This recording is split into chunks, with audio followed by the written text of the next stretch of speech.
કે જિલ્લામાં પેટ્રોલ અને ડીઝલનો પૂરતો જથ્થો છે, કોઈ પણ પેટ્રોલ પંપ પર કોઈ પણ પ્રકારની કમી કે શોર્ટેજ છે નહીં. આથી તમામ જનતા કોઈ પણ બિનજરૂરી અફવાઓમાં આવીને દોડાદોડી કરી અને પંપો પર લાઈન લગાડી અને પેટ્રોલ કે ડીઝલ ભરાવવા માટે દોડાદોડી ના કરે.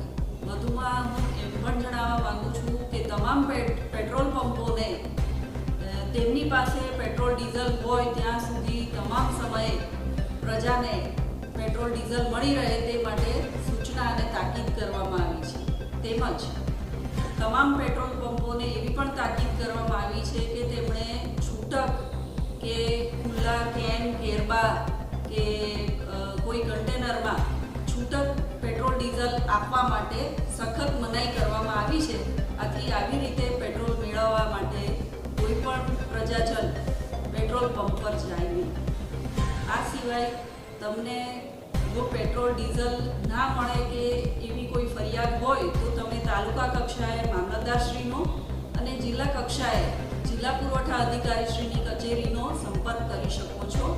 અને ફરીથી હું તમામ પ્રજાજનોને હૈયાધારણ આપવા માંગુ છું કે આપણા જિલ્લામાં અને આપણા રાજ્યમાં પેટ્રોલ કે ડીઝલના જથ્થા બાબતે કોઈ પણ તકલીફ છે નહીં.